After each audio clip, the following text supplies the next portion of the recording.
নমস্কার, কেমন আছেন সবাই? প্রবাসে ঘরকন্যা একটি ভ্লগে আপনাদের স্বাগত জানাই। আজ বৃহস্পতিবার, সকাল এখন 11টা, কিন্তু 11টা হলে হবে কি, শীতকালের 11টা আর গরমকালে 11টার মধ্যে ভারী পার্থক্য। এখন এত সুন্দর এখানে ওয়েদার, চারিদিকে একদম রোদ ঝলমল করছে। তবে অনেকেই আমার বাগানের ভিডিওটা দেখে আমাকে জিজ্ঞাসা করেছিলেন যে মহুয়া, এই পিচের ভেতরটা কেমন দেখতে হয় বা খেতে কেমন হয়। তো এই যে পিচের রঙটা লাল হয় না, জানেন, একটু গোলাপি গোলাপি মতো দেখতে। আর আমি একটা তাহলে কামড় দিই, তাহলে ভেতরটা দেখাতে পারবো। ভেতরের রঙটা এই যে এইরকম ধরনের হয়, হালকা হালকা কমলা, হালকা হালকা হলুদ। তবে খেতে একটা অদ্ভুত ধরনের সুন্দর, ঠিক আমের মতনও বলবো না, খুব হালকা একটু টক ভাব থাকে আর বেশ মিষ্টি। তবে গন্ধ থাকে একটা অসম্ভব সুন্দর। আর এর বীজটা কেমন দেখতে দান আপনাদের দেখাই।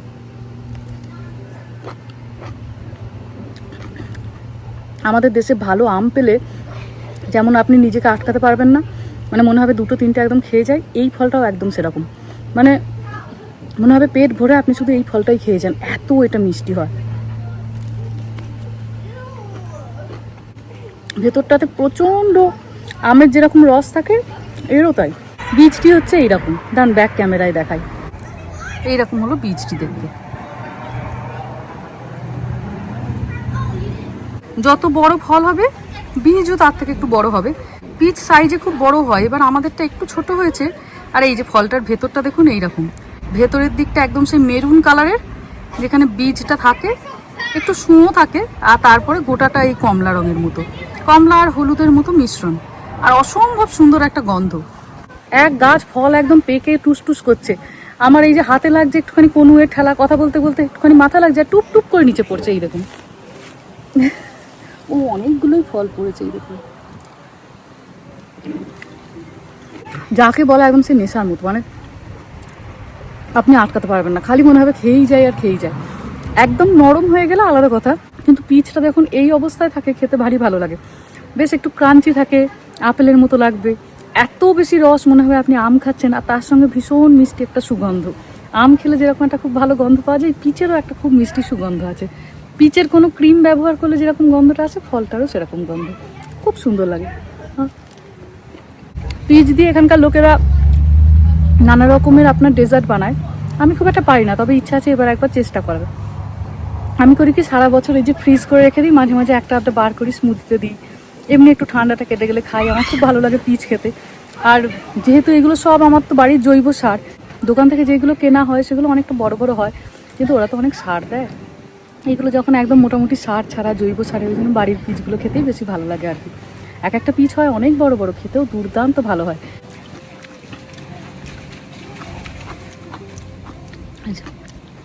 এক গাদা পড়ে গেছে, আবার একটা বাটি নিয়ে আসি, চলুন। যা যা পড়ে যাবে, দেখি কত শক্তি হয়েছে দেখি। রামা এবারে আগের বছরের থেকে রেজাল্ট একটু ভালো করেছিল, ভেবেছিলাম একটা চকলেট দিয়েই হয়তো হয়ে যাবে, কিন্তু ওকে যদি আপনি একটা সুযোগ দিয়েছেন ব্যাস, তাহলেই ও একদম বড় সড়ো জিনিস একটা চেয়ে নেবে। বাস্কেটবলের একটা হুক কেনা হয়েছে, আজকে এসেছে ওর বাবা, আর ও তাই আজকে এটাকে এবার সেট করবে। বাড়িতে একটা বাস্কেটবলের হুপ অবশ্য থাকা ভালো, কারণ এই তো 2 মাস আমাদের এখানে গরম, তারপরেই শুরু হয়ে যাবে ঠান্ডা। স্কুলের মাঠে অনেকগুলো বাস্কেটবলের হুপ লাগানো আছে, কিন্তু ঠান্ডায় তো যাওয়া যায় না। টুকটাক জিনিসপত্র আপনি যদি এরকম ব্যাকইয়ার্ডে ব্যবস্থা করে ফেলেন, তাহলে বাচ্চারা শীতকালের দিকেও আর কি একটু খেলাধুলা করতে পারবে। দেখিস বাবার মাথাটা ফাটিয়ে দিলে সর্বনাশ হয়ে যাবে।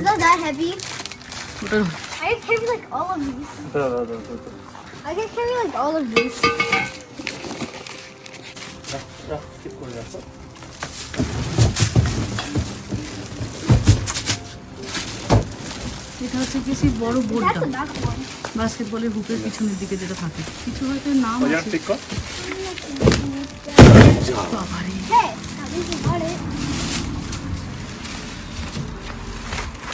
আমার সঙ্গে একটা সুবিধা, এভরিথিং ইজ ভেরি পজিটিভ। পড়ে গেল, হে ইউ গট ইট। এটাই নিচের base. You see this cardboard? হ্যাঁ, I'm using this for my cardboard house. Cardboard house. Yeah. And this হ্যাঁ, is my fence. আচ্ছা, এটা তোমার ফেন্স হবে। Look at this.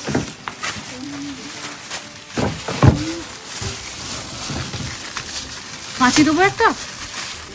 আজকে আমাদের এখানে হাওয়াটা কম, মানে একদম নেই। এই দেখুন খুব হালকা হালকা গাছের পাতাগুলো উঠছে।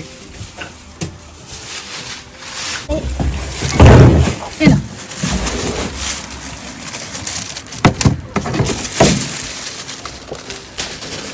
I opened the back one. তুমি ওটা খুলে ফেলেছো? আস্তে করে নামিয়ে দাও ওটা, নাহলে তোমার হাত থেকে পড়ে গেলে ভেঙে যাবে। আস্তে করে রেখে দাও।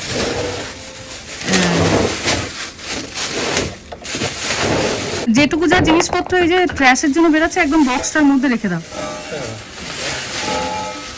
This one has to be open. মেহার class চলছে, নাহলে মেহাটাকেও লাগানো যেত। তো যেই এসেছে রামার তো একদম সেই ঘুম উড়ে যাবার মতো অবস্থা। বাবা কত জিনিস এসেছে গো, অনেক কিছু তাহলে লাগে। বেসটা আর যে গোল মতো যেটা হুকটা থাকে ওইটা বেরিয়েছে, প্রচুর জিনিসপত্র তার মানে অ্যাটাচ করতে হবে। Good job. সব মেটালের, It's not that heavy. Heavy নয়। ওকে, বাহ, এই তো ছেলেটা শিখে গেছে। বাহ বাহ, You might be. Had you seen that? হ্যাঁ দেখলাম তো। ক্যাচ লুকলে কি বাবা, দুর্দান্ত দুর্দান্ত। Put it in the trash. ওইটার মধ্যে Trash can is out. Trash ক্যানই পড়ে গেছে সত্যি। ছেলেটা পরিষ্কার রাখবে ভাবে ঘরদোরগুলো, কিন্তু প্রকৃতি সাথ দেয় না। And after that, use this as your trash can. হ্যাঁ হ্যাঁ, আর বাবা এখানে ম্যানুয়ালটা নিয়ে বসেছে, কোনটার পর কোনটা। কোনো একটা জিনিস নিয়ে বসা মানে মোটামুটি ঘন্টাখানেকের কাজ। ইজি হয়ে গেছিল। হ্যাঁ,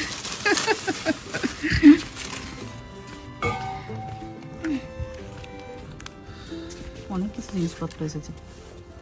যা বুঝলাম ওই বাস্কেটবলের হুকটা সেট করতে এখন অনেকক্ষণ সময় লাগবে। দাঁড়িয়ে না থেকে ভেতরে এলাম। একদিন সেই প্রচণ্ড কালবৈশাখীর মতো ঝড়ে তো প্রচুর ফল পড়েছিল, সে তো আপনারা দেখেইছিলেন। সেগুলো সব বন্ধুদেরকে প্যাকেট করে করে দিয়ে দিয়েছিলাম। আর আজকে সকালে আবার বেশ কিছু ফল পেরে নেওয়া হয়েছে, নাহলে তো আবার আস্তে আস্তে শুকিয়ে নষ্ট হয়ে যাবে। গল্প করতে করতে মাঝে মাঝে আপনাদেরকে বলি যে বাগানের কোণে ওই নীল ফলের গাছটা অবিকল আমাদের কুলের মতো খেতে, তাই এবার কুলের আচারের মতো খানিকটা এই ফলের আচার বানিয়ে রাখবো। সেই পিকনিকের সময় বানিয়ে নিয়ে গিয়েছিলাম, মনে আছে? বন্ধুরা খেয়ে বলছিল এত ভালো হয়েছে মহুয়া, সত্যি সত্যি ভীষণ ভালো হয়েছিল জানেন। তবে এই আচারটা বানিয়ে এক্ষুনি কাউকে দেবো না, ঠান্ডা হয়ে গেলে ছোটো ছোটো জিপলকে করে প্যাকেটে করে রেখে ডিপ ফ্রিজে ফ্রিজ করে দেবো। সারা বছর একটা একটা করে প্যাকেট বার করব আর কুলের আচার খাবো। দিয়ে দিলাম খানিকটা সর্ষের তেল, একটুখানি শুকনো লঙ্কা আর অনেকটা পাঁচ ফোড়ন।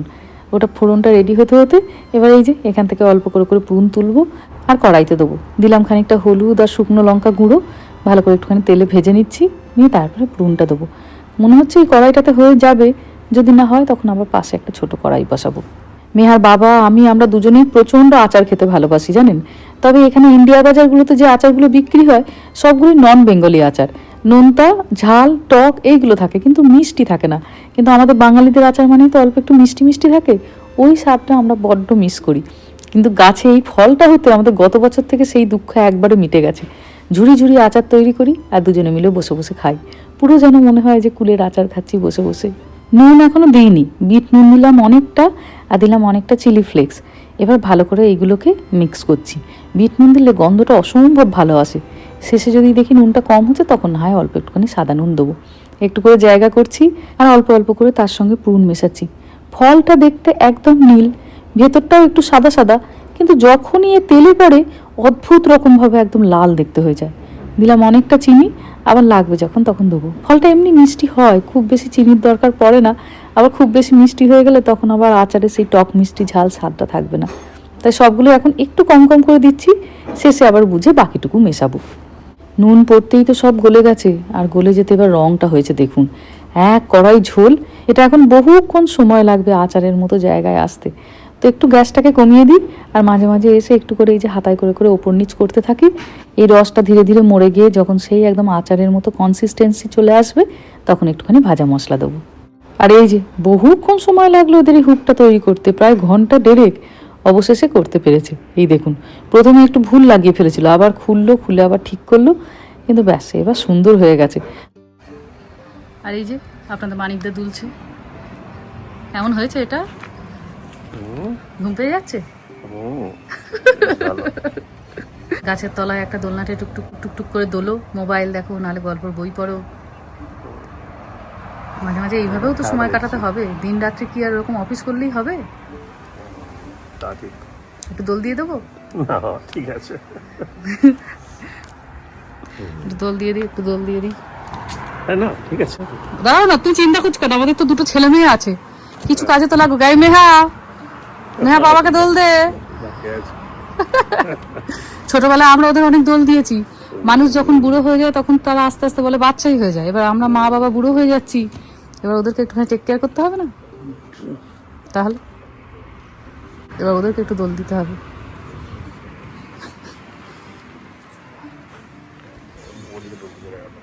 ও নিজেই তুলতে চলে গেল, ওই দেখো।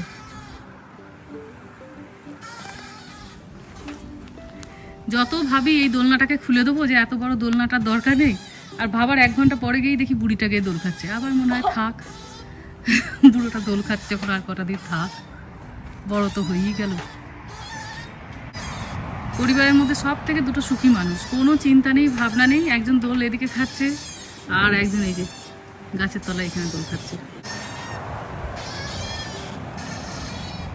আচারটা একদিকে বানাতে বানাতে এদিকে একটুখানি ভাজা মশলাও বানিয়ে নিয়েছি। একটু শুকনো লঙ্কা, একটু গোটা জিরে, গোটা ধনে, একটু মৌরি, আর ব্যাস এইটুকুই, আর কিছু দিইনি। ফুচকার আলু মাখার মশলাও আমার এইটা, এই যে গোটা মশলাটা এখানটা গুঁড়িয়ে নিয়েছি। এবার যখন ফুচকা খেতে ইচ্ছা হবে এই মশলাটাই, নিরামিষ তরকারিতে যখন একটুখানি ভাজা মশলা দেবার দরকার হবে এটাই, আর এই যে এটাই দিয়ে দিলাম আমার আচারটাতেই। এবার কি সুন্দর কনসিস্টেন্সিটা এসছে দেখুন। খানিকক্ষণ ঠান্ডা হোক, তারপরে ছোট ছোট করে জিপলকের মধ্যে ঢোকাবো, দিয়ে ফ্রিজ করে দেবো। সেই টকটকে যে লাল রঙটা ছিল সেটাও কেটে গেছে দেখুন, এখন একদম গাঢ় খয়েরি রঙের হয়ে গেছে। ভাজা মশলাটা দিতে এত সুন্দর গন্ধ বেরাচ্ছে। বিকেল এখন 7টা, মেহার বাবার অফিস শেষ। ছেলেটাকে আজকে আর পার্কে নিয়ে যায়নি, আজকে আমরা 4 জনে একসঙ্গে হাঁটবো বলে। কোভিডের সময় বাচ্চারা যখন পার্কে যেত না, বন্ধু বান্ধবদের বাড়ি যেত না, এমন 4 জনে মিলে আমরা কত যে হেঁটেছি তার নেই ঠিক। সেটাও বেশ ভালো সময় কাটতো, কত যে গল্প করতাম। যাই হোক চলুন, এবার গল্প করতে করতে ভিডিওটাকেও আজকে এখানেই শেষ করছি। সবাই ভালো থাকবেন, সুস্থ থাকবেন, সাবধানে থাকবেন। আর ভ্লগটা কেমন লাগলো সেটা আমাকে অবশ্যই কমেন্টে জানাবেন। ভালো লাগলে একটা লাইক করে দেবেন। সবাই ভালো থাকবেন, সুস্থ থাকবেন, সাবধানে থাকবেন। দেখা হবে খুব শিগগিরই পরের একটা ভ্লগে।